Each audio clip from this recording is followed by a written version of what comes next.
தலைவர் உங்கள் தலைவர் ஒரு இன்டர்வியூ கொடுத்துருந்தாரு. அதில் கூட அந்த திமுக அதிமுக ஒன்றா சேர்ந்து கூட்டணி வைக்கிறத பற்றி ஒரு விஷயம் சொல்லியிருக்காரு. ஸோ உண்மையான நிலவரம் என்ன சார்? அதில் நம்ம அணியும் அதிமுக அணியும் சேர்ந்தால் நாமளே ஆட்சி அமைக்க முடியுங்கிற ஒரு விஜய் அவர்கள் தனியாக நின்று அவர் வெற்றி பெற்று விட்டார். இதை யாருமே எதிர்பார்க்கவில்லை. அப்போ ஒரு 108 தனி மேன சிங்கிள் என்று ஜெயிக்கிறார்.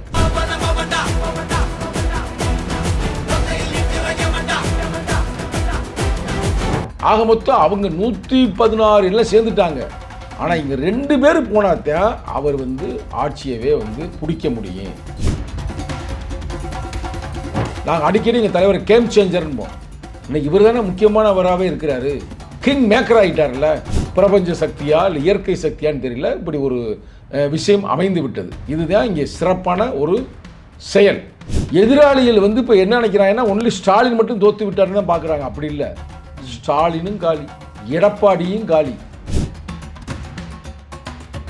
இங்கிட்டு பார்த்தா ரஜினியும் காலி. ரஜினி பேசுறாரு, பார்த்தீங்களா பார்க்கலையா? டோட்டல் அவுட்டுங்க ரஜினி. ரெண்டாவது நான் அவர் வாழ்த்து சொல்லலை, ஏர்போர்ட் போகும்போது வாழ்த்து சொல்லலை. அவர் ஜெயிச்ச உடனே எக்ஸ் தளத்தில் என்னுடைய வாழ்த்துக்களை தான் அவருக்கு பதிவிட்டார். ஏற்கனவே 2 பேருக்கு வேறனா காகமும் பருந்து கதை வேற ஓடிக்கிட்டு இருக்கு. எது எப்படியோ ஆனால் ரஜினிகாந்த் நல்ல வருதேன், யாருக்கும் போராமப்படுற கூட தேவையில்லை. அவரே சொல்கிறார்ல, ஆளுநர் ஆட்சி வந்தால் என்ன அர்த்தம்? அமித்ஷா ஆட்சி வந்ததாக அர்த்தம். ஆளுநர் ஆட்சி நடந்தால் மோடி ஆட்சி வந்ததாக அர்த்தம். ஆளுநர் ஆட்சி வந்தால் யார்? RSS உடைய மோகன் பகவத் ஆட்சி வந்ததாக அர்த்தம். இப்போ நீங்கள் 2 பேரும் என்ற இப்படி பேசியிருக்க முடியாது, என்ற கேள்வி கேட்க முடியாது. நீங்கள் கேள்வி கேட்க முடியாது, நான் பதில் சொல்ல முடியாது. 2 பேரும் பேசி முடிச்சதுமே அழக்கா அப்படி தூக்கி போய் உள்ளே போட்டுருவாங்க. நம்மளை மட்டும் இல்லை, யாரெல்லாம் ஜனநாயகத்திற்கு ஆதரவாக பேசினார்களோ, சனாதனத்தை எதிர்த்து பேசினார்களோ, யாராக இருந்தாலும் சரி தூக்கி உள்ளே போட்டிருப்பாங்க. நல்ல வேளை எங்கள் தலைவர் இந்த தமிழ்நாட்டை காப்பாற்றி இருக்கிறார். அந்த வகையில் எனது பிறந்த நாளில் எங்கள் எழுச்சி தமிழர் அவர்களுக்கும் நான் எனது நன்றியை தெரிவித்துக் கொள்கின்றேன். ஏன்னா பாராட்டி தானே ஆகணும். ஒரே மேன், சிங்கிள் மேன். முடிச்சார முடிக்கலையே சோழி எல்லா பேரையும். கமலஹாசன் கூட ஆப்பு. ஆனால் இந்த நேரத்தில் இன்னொரு கருத்து சொல்கிறேன், அதுக்கு நான் கடமைப்பட்டிருக்கிறேன். நீங்கள் அதிகமாக இப்போ சினிமாக்காரர்களை சந்தித்து கொண்டிருக்கிறீர்கள், அது தவறு. இன்னமும் சொல்ல போனால் திமுக கூட காசு கொடுத்துச்சு, அதிமுக கூட காசு கொடுத்துச்சு. ஆனால் இவர் காசே கொடுக்கல. அப்போ இவ்வளவு உங்களை மக்கள் நம்புகிறாங்க. அதே மாதிரி குழந்தைகள் உங்களை நம்புகிறாங்க. குழந்தையும் தெய்வமும் ஒன்றுன்னு சொல்லுவாங்க, பார்த்துருக்கேன் நம்ம முன்னோர்கள்.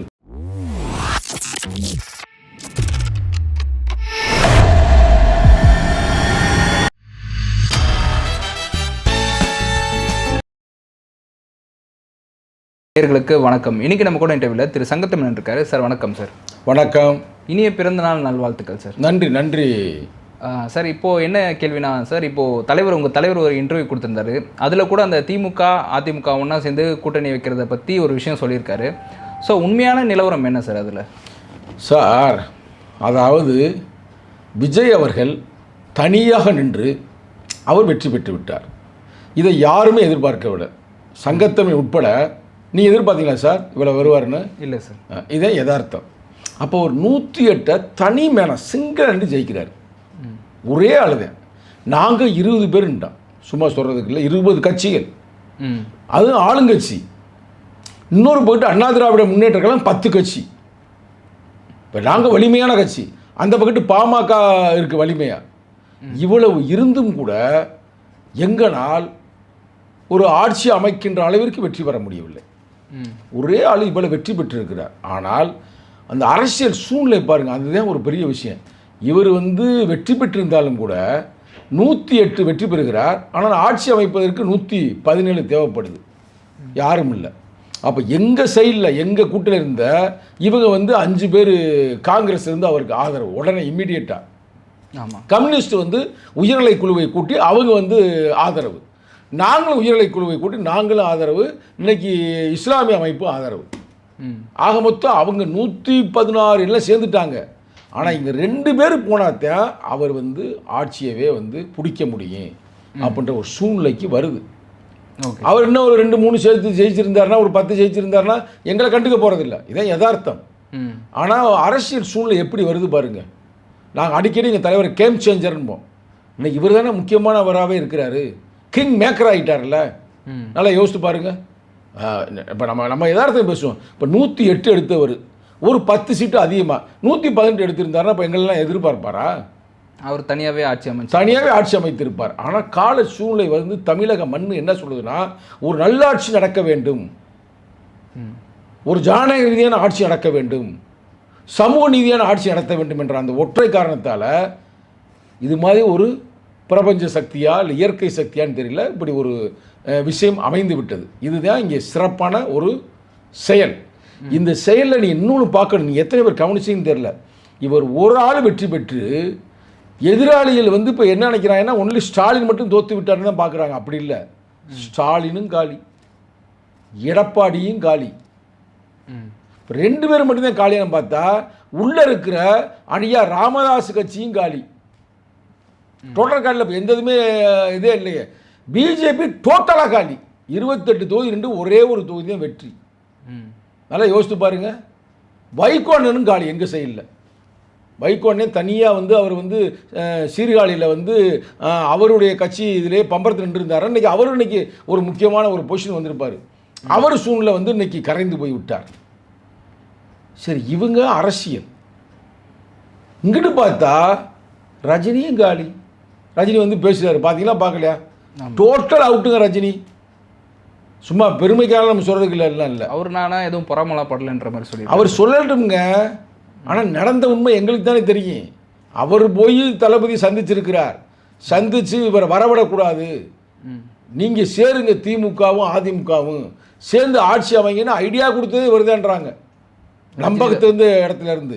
அவரை இயக்கியது யாருன்னா அமித்ஷா அப்படின்னு சொல்கிறாங்க. எவ்வளோ உண்மைன்னு தெரியல. ஏற்கனவே 2 பேருக்கும் வேறுனா காகமும் பருந்து கதை வேற ஓடிக்கிட்டு இருக்கு.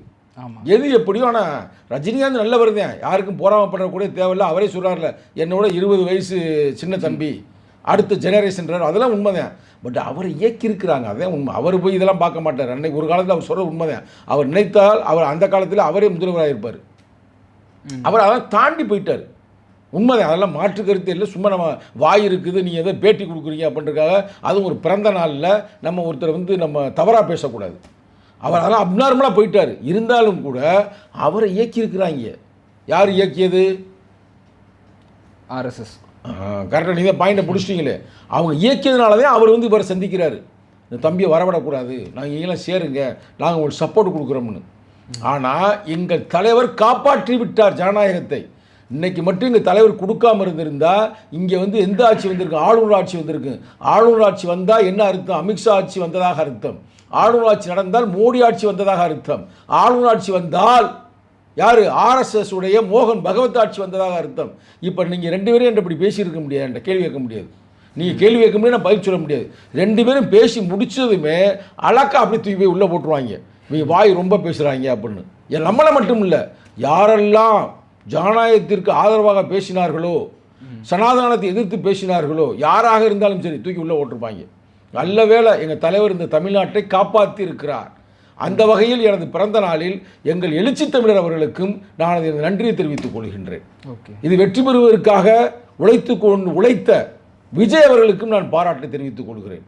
ஏன்னா பாராட்டி தான் ஆகணும். ஒரே மேன், சிங்கிள் மேன், முடிச்சார முடிக்கலையே சோழி எல்லா பேரையும். ஆமாம், கமலஹாசன் கூட ஆப்பு டோட்டலாக. கமலஹாசன் நேரடியாக போய் சந்தித்து பார்த்துட்டார், பார்த்தீங்களா? பார்க்கலையா? ஆமாம், அவர் கமலே போய் விஜய் அவர்களை சந்திச்சு. ஆனால் இந்த நேரத்தில் இன்னொரு கருத்து சொல்கிறேன், அதுக்கு நான் கடமைப்பட்டிருக்கிறேன். நீங்கள் வந்து அதிகமாக இப்போ சினிமாக்காரர்களை சந்தித்து கொண்டு இருக்கிறீர்கள், அது தவறு. நீங்கள் சினிமாவிலேருந்து வந்திருக்கிறீங்க. நீங்கள் ஜனநாயக ரீதியாக இருக்கின்ற மக்கள் போராளிகளை, அதே நேரத்தில் ஜனநாயகத்தை வென்றெடுக்க வேண்டும் என்பதற்காக போராடுகின்ற எழுத்தாளர்களை, அறிஞர் பெருமக்களை சந்திக்கணும். இப்போ நான் பார்த்தேன்னா இன்றைக்கி பூரா நிறையா நீங்கள் திரைப்படத்தை சார்ந்தவர்களை சந்தித்து கொண்டிருக்கிறீர்கள். அது அவ்வளோ ஒரு நல்ல விஷயமாக என் மனதிற்கு தெரியவில்லை. நான் என்றைக்குமே உண்மையை பேசக்கூடியவன், நேர்மை பேசக்கூடியவன். அந்த வகையில் நீங்கள் இப்போ செய்திருக்கிற இந்த செயல் வந்து அவ்வளோ ஒன்றும் அது பாராட்டுக்குரியதில்லை. இன்றைக்கி மக்கள் உங்களை என்ன ஒரு பெரிய ஒரு லீடர் நினச்சி உங்களுக்கு ஓட்டு போட்டிருக்கிறாங்க. சாதாரண விஷயம் இல்லை பிரதர். இன்னமும் சொல்லப்போனால் திமுக கூட காசு கொடுத்துச்சு, அதிமுக கூட காசு கொடுத்துச்சு. ஆனால் இவர் காசே கொடுக்கல. அப்போ இவ்வளவு உங்களை மக்கள் நம்புகிறாங்க. அதே மாதிரி குழந்தைகள் உங்களை நம்புகிறாங்க. குழந்தையும் தெய்வமும் ஒன்றுன்னு சொல்லுவாங்க, பார்த்துருக்கேன் நம்ம முன்னோர்கள். அப்போ குழந்தைகளே உங்களை ஓட்டு போட வேண்டும் என்பதற்காக உழைத்திருக்கிறார்கள். அது யார் சொல்கிறா? தளபதி ஸ்டாலின் அவர்களே சொல்லுகிறார். சாதாரண விஷயம் இல்லை. அவர் என்ன சொல்கிறாருன்னா, இன்றைக்கி வந்து நம்ம வந்து நல்ல ஆட்சி நடத்தினோம், எல்லாருக்கும் நல்ல செயல் திட்டங்களை நம்ம கொடுத்தோம், அதேமாதிரி பெண்களுக்கும் நம்ம பல உதவிகளை செஞ்சோம். ஆனால் கடைசி நமக்கு என்ன ஆகி போச்சு, இவ்வளோ ஒரு தோல்வியை சந்திச்சிருக்கிறோம்.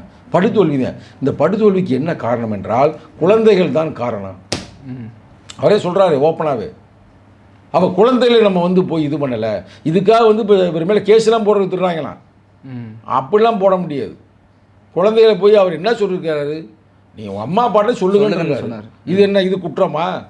நீங்களும் சொல்லுப்பா, உன் அம்மா அப்பா குழந்தைகளை சொல்லுங்கள். உங்களை தான் இல்லை எவ்வளோ பிடிக்கலையே குழந்தைகளுக்கு. அதான உண்மை, அதான எதார்த்தம். ஆனால் அவர் சினிமா புகழை வைத்து வாங்கியிருக்கிறார் என்றால், இப்போ சினிமா புகழில் அஜித் இல்லையா, சினிமா புகழில் உங்கள் மகன், அன்பு மகன், அவர் சினிமா நடித்தவர் தானே கடைசி வரைக்கும். ஏன் அவருக்கு தெரியாதா? ஏன் உங்கள் பகுதி தான் வடிவேல் இருந்தார், அவரை தெரியாதா? உண்மையாக பொய்யாங்க. இப்போ அந்த பகுதி குஷ்பு இல்லையா பிஜேபி சைடில்? அப்படிலாம் நீ 1000 தான் சினிமாவில் நடி. ஏன் இன்னும் சொல்லப்போனால் இப்போ அஜித்லாம் உங்களால் அண்டர்ஸ்டாண்டிங் தான் இருந்தார், சூரிய அண்டர்ஸ்டாண்டிங் தான் இருந்தார் ஆளுங்கட்சியோட. அப்போ ஓட்டு விழுந்துருக்கணும்ல? அப்படிலாம் இல்லை. குழந்தைகள் வந்து உண்மையிலே அவங்களுக்கு நல்லது கெட்டது தெரியாது, உண்மைதான், அது எந்த மாற்று கருத்தும் இல்லை. ஆனால் கூட அப்படிப்பட்ட குழந்தைகளை இவர் வந்து அவங்க மனசுக்குள்ளே போயிருக்கிறாருன்னா அது சிறப்பு தான். இன்னும் அதுக்காக குழந்தைகள் பூரா நல்ல முடிவெடுத்தாங்க அப்படின்னு நம்ம சொல்ல முடியாது. குழந்தைக்கு என்ன தெரியும்? படித்து மெச்சூரிட்டி ஆனவங்களுக்கு ஒரு இளவும் தெரியல, கரெக்டாக இல்லையா? மாட்டு மூலக்காரனாக இருக்கிறாங்க. அதனால் குழந்தை நம்ம ஒன்றும் சொல்ல முடியாது. ஆனால் அதெல்லாம் ஒன்றும் குற்றம் அல்ல, ஆனால் பாராட்டக்கூடிய ஒரு செயல்பாடு தான். இந்த நேரத்தில் உண்மையிலே மீண்டும் ஒரு முறை அதை நம்ம பிரமிப்பாகத்தான் இருக்கிறது. அதை நம்ம சாதாரணமாக நம்ம வந்து குறைத்து மதிப்பிட முடியாது. Okay sir. சார் நீங்கள் ஒரு விஷயம் சொன்னீங்க, அதாவது இத்தனை பேர் சேர்ந்து அவரை எதிர்த்தோம். ஏன்னா கிட்டத்தட்ட ஒரு 30-40 கட்சி கிட்ட ஒன்று சேர்ந்து விஜய் எதிர்த்து அவர் வந்து வெற்றி பெற்றிருக்காரு. இப்போ அது பார்த்தீங்கன்னா அப்போது எல்லா மக்களுமே அவர் வந்து எந்த ஒரு சமூக ரீதியாகவும் ஒரு கேஸ்ட் பேஸ்டாகவும் பார்க்காம ஒற்றுமையாக அவருக்கு ஓட்டு போட்டிருக்காரு நம்ம நினைக்கலாமா? இல்லை, நம்ம அவரை ரொம்ப நம்ம பாராட்டணும். ஏன் பாராட்டணும்னா, புரட்சியாளர் அம்பேத்கர் சொல்லுவார், உன்னை ஒருத்தன் அடிமை என்று நினைத்தால் ரைட்டா, அவனை அழிக்கும் ஆயுதமாக நீ ஏன் மாறக்கூடாது? ஒரு அடிமையை அடிமை என்று சொல், அவன் புரட்சி செய்வான். இதெல்லாம் புரட்சி அம்பேத்கருடைய கோட்பாடுகள். இவரை வந்து இவங்க ஜோசப் விஜய், ஜோசப்னு இவருடைய மதத்தை வைத்து இழிவு பண்ணினாங்க. யார் பண்ணா? நம்ம கட்சி ராஜா. ஆனால் இவர் சொல்கிறார், டே ஆமாண்டா நான் ஜோசப் விஜய் தான்டா அப்படின்றாரு. பார்த்தீங்களா? அதெல்லாம் வந்து உண்மையிலே வந்து அதுக்கு தில்லு வேணும், அதை நம்ம பாராட்டணும். அவ்வளோ பெரிய ஒரு மகான் தான் புரட்சியாளர் அம்பேத்கர். அவரே சொல்கிறார்ல, அடிமை என்று சொல் புரட்சி செய்வான். என்னை வந்து நீ அவ்வளோ வச்சு கேவலப்படுத்தின ஒரு என்ன பண்ண? இந்த பொறுத்த வரைக்கும் நம்ம நாட்டில் ஒரு இஸ்லாமியரோ ஒரு கிறிஸ்துவனோ ஆட்சிக்கு வர முடியாது, ஏன்னா மைனாரிட்டி. ஆனால் அவர் போடுறாருல தைரியமா, அது ஒரு வகையான புரட்சி தானே. ரெண்டாவது வந்து அவரை வந்து இப்போ யாரும் சாதியாகவோ மதமாகவோ இனமாகவோ பார்க்கவில்லை. எனக்கு தெரிய இப்போ வந்து சவுத் இந்தியாவில் எல்லா இடத்துலையும் அவருக்கு வந்து சிறப்பு இருக்கிறது என்று சொல்கிறார்கள். நடிகர் தான், நான் அதில் மாற்று கருத்து இல்லை. ஆனால் இந்த மாதிரி நடிகராக இருந்து எம்ஜிஆர் கூட இவ்வளோ சாதிக்கலைங்க, என்டிஆர் கூட இவ்வளோ சாதிக்கலை. உடனே முறையில் எம்ஜிஆர் வரலை. எம்ஜிஆர்லாம் தொடர்ந்து பல ஆண்டுகள் அரசியலில் வேலை செய்து அப்புறம் அவங்கள்ட்ட இருந்து நெருங்கி பழகி அப்புறம் தான் கட்சி ஆரம்பித்தார். இப்போ அவர் கட்சியை பொறுத்த வரைக்கும் நல்லா சொன்னோம்னா நல்ல விவரமான ஆள் யாரா அப்படின்னு பார்த்தா அவங்க கட்சியை பொறுத்த வரைக்கும் எக்ஸ்பீரியன்ஸ் இல்லை செங்கோட்டையன், கருத்து ரீதியாக யாரா அப்படின்னு பார்த்தா ராஜ்மோகன், அடுத்து வந்து களப்பணி அந்த டெக்னிக்கல் ஸ்ட்ராட்டஜி தெரிஞ்சால் யாரா அப்படின்னு பார்த்தா நம்ம ஆதவ் அர்ஜுனா. இதை தவிர வேற ஆள் சொல்லுங்க பிரதர். இது எல்லாருமே புதுசு தான், அந்த கட்சி எல்லாம் புதிய ஆட்கள், யாருக்கும் எதுவும் தெரியாது. ஆனால் இன்னைக்கு இவரை நம்பி அவருக்கே தெரியாதுல்ல பாவம். அவர் சினிமாவில் இருக்க நுணுக்கம் கேட்டால் தெரியும், கேமராக்கு முன்னாடி எப்படி நிற்கணும், எப்படி டைலாக்கை பேசணுன்றது அவருக்கு தெரியும். அரசியல் தெரியாதுல்ல. ஆனாலும் கூட அவர் கற்றுக்கொண்டு இருக்கிறார், கற்று மக்களுக்கு சொல்லி கொடுத்து கொண்டு இருக்கிறார், மக்களுக்கு பணியாற்றுகிறார். அது சிறப்பு, நம்ம அதை பாராட்டித்தே ஆகணும். Okay sir. இப்போ வந்து நீங்கள் வந்து தாவேக்காக்கு வந்து வெளியே இருந்து தான் ஆதரவு கொடுத்துட்ருக்கீங்க, திமுக கூட்டணியில் இன்னும் நீங்கள் தொடர்ந்து தான் இருக்கீங்க. இப்போ அந்த கூட்டணி தொடருமா, இல்லை அங்கேருந்து நீங்கள் தாவேக்காக்கு உங்கள் கூட்டணி வந்து மாறுமா? இல்லை, அதாவது இப்போ வந்து எங்கள் தலைவர் வந்து அடுத்த வாரத்தில் வந்து உயர்நிலை குழுவை கூட்ட போகிறார். உயர்நிலை குழுவை கூட்டி நம்ம எந்த பக்கத்து போக போகிறோம், இப்போ நம்ம இந்த தருணம் வரைக்கும் நாங்கள் திமுக கூட்டணியில் தான் இருக்கிறோம், ஃப்யூச்சரில் நம்ம யார்கிட்ட போக போகிறோம் அப்படின்றத அவர் வந்து உயர்நிலை குழுவை முடிவு செய்வார். இந்தியா கூட்டணி வந்து யாருன்னா காங்கிரஸ் தான் மெயின். இப்போ காங்கிரஸ் எங்கே இருக்குது? அவங்களோட இருக்குது. அப்போ ஒருவேளை அந்த கூட்டணி கூட நாங்கள் போகலாம். இல்லை நாங்கள் ஒருவேளை பழைய கதையை யோசித்து நாங்கள் திமுக கூட இருக்கலாம். அதை வந்து தலைவர் தான் முடிவு பண்ணுவார் உயர்நிலை குழுவில் இருந்து.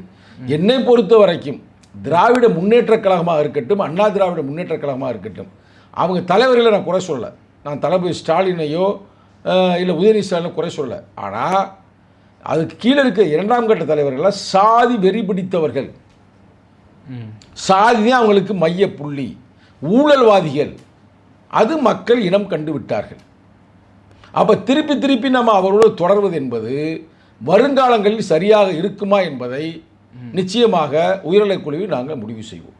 நீங்கள் பர்சனலாக உங்கள் தலைவருக்கு என்ன இதைத்தான் சொல்கிறேன். இப்போ வண்ணார சொன்ன கருத்து அந்த கருத்து தானே. இல்லை விஜய் கூட கூட்டணி அமைக்கிறதுக்கு உங்களுக்கு நம்ம அப்படி சொல்லலை. நீங்கள் விஜயோட போங்க, அவங்களோட போங்க அப்படின்னு நான் சொல்லலை. யாரோட போங்க என்பதை விட யாரோடு இருக்கக்கூடாது என்பதை நான் சொல்லுகிறேன். திராவிட முன்னேற்றக் கழகம், நான் மீண்டும் சொல்லுகிறேன், தலித்து மக்களுக்கு எதிராக செயல்பட்டார்கள். அதை திருப்பி திருப்பி சொல்ல எனக்கு தொண்டை கட்டி போச்சு. ஒன்று வேங்கை வயல், இன்னொன்று மேல்பாதி, இன்னொன்று நாங்குநெறி, இன்னொன்று ஒரு புல்லட்டு ஓட்டின ஒரு தம்பி கையை வெட்டினது, இன்னொன்று ஆம்ஸ்ட்ராங்குடைய கொலை வழக்கு, இன்னொன்று ஆணவ படுகொலை தடுப்பதற்கான சிறப்பு சட்டத்தை நாங்கள் சொன்னோம், அதை அமுல்படுத்தலை. இப்படி பல வரலாறு சொல்லிக்கொண்டே போகலாம். ஊராட்சி மன்ற தலைவராக கொடியேற்றுறதுக்கு சிக்கல், விடுதலை சிறுத்தைகள் கொடியேற்றுறதுக்கு சிக்கல், ஒருத்தர் கோயிலுக்குள்ளே போனால் உள்ளே போனான்றதை அடிக்கிறாங்க அவங்க ஒன்றிய செயலாளரை. இவ்வளவு நிகழ்வுகள் இந்த மண்ணில் நடந்திருக்குது. அதெல்லாம் பார்க்கும்போது நமக்கு ரொம்ப கவலையாக இருக்கிறது. இன்னமும் துப்புரவு தொழிலாளர்கள், இந்த மண்ணை வந்து சுத்தப்படுத்துபவர்கள், இந்த சிட்டியை வந்து க்ளீனாக வைத்து கொண்டிருப்பவர்கள் போராடினாங்க.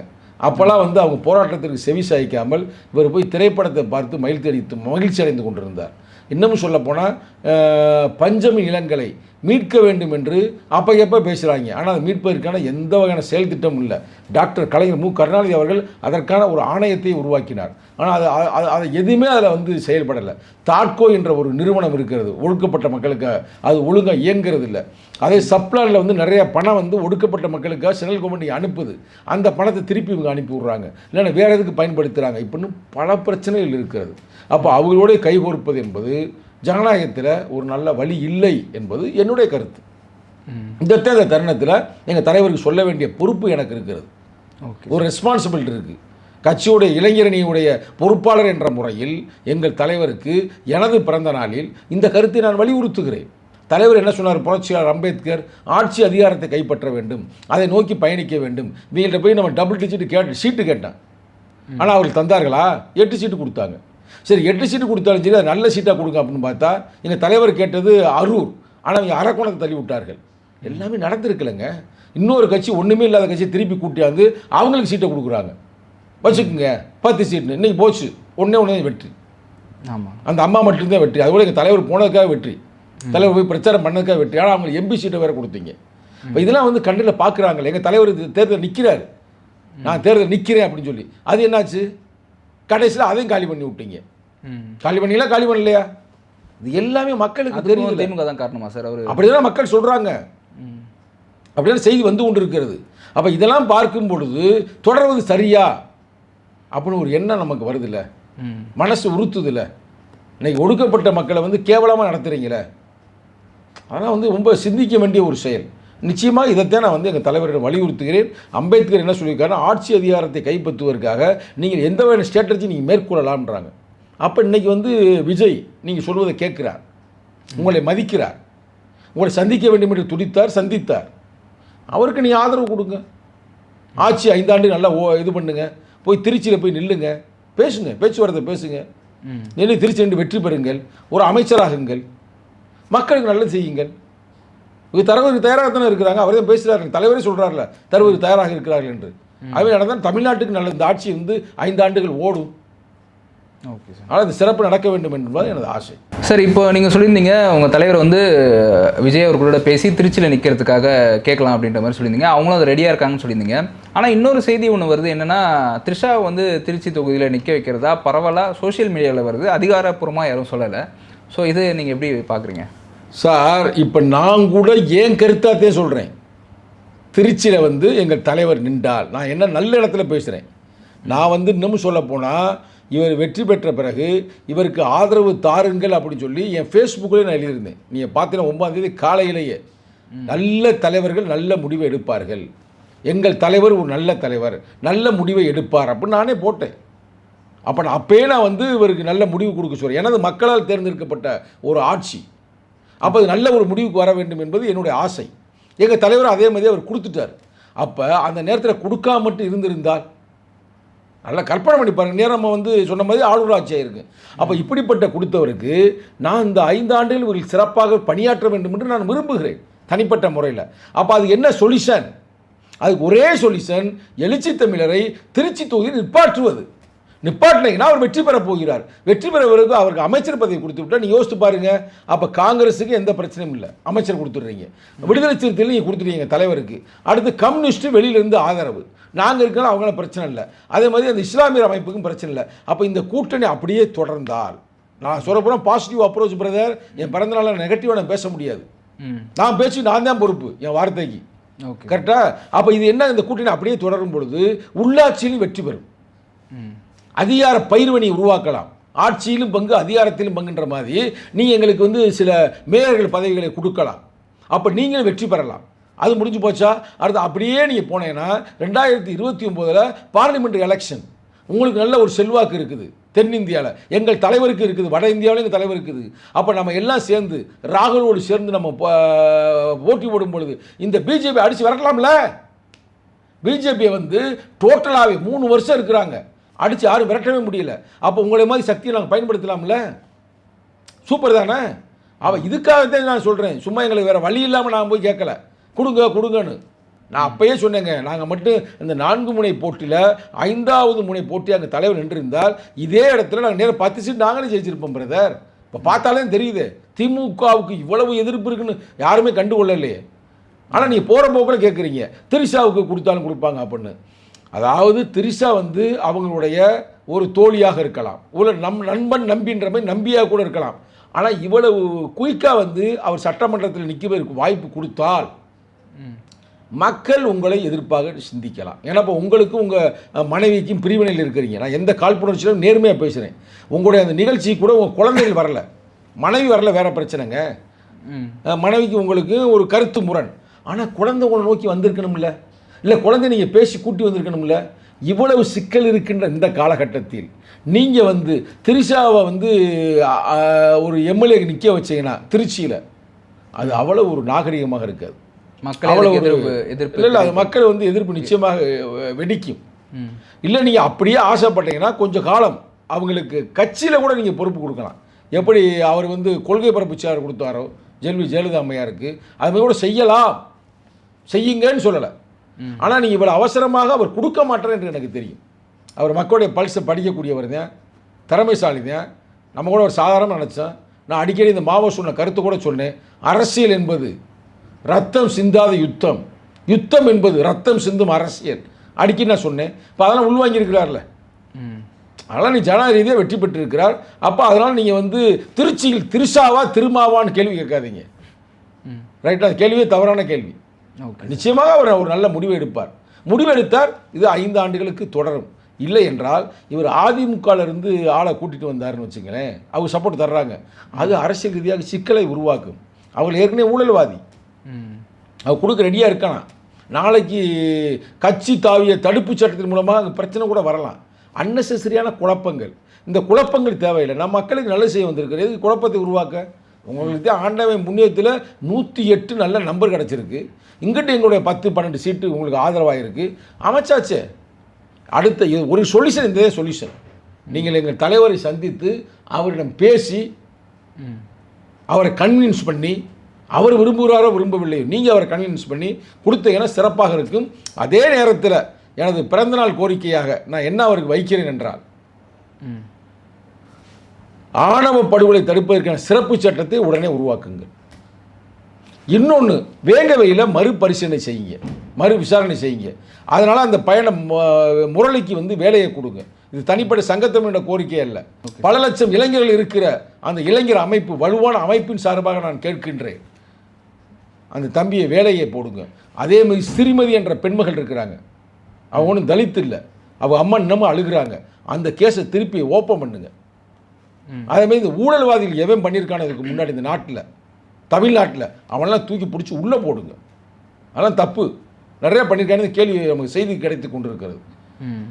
பிடபிள்யூவில் நிறைய நடந்திருக்குது என்று நமக்கு செய்தி கிடைத்து கொண்டு. நல்லா ஒரு கிளாஸ் 1 கான்ட்ராக்டுங்க, இந்த நேரத்தில் பிறந்த நாளில் இந்த செய்தியை நான் சொல்கிறேன். நான் ஒரு கிளாஸ் 1 கான்ட்ராக்டர், இந்த பாருங்க கிளாஸ் 1 கான்ட்ராக்டர். Okay sir. இதில் வந்து நான் வேலை எடுத்து செஞ்சேன்.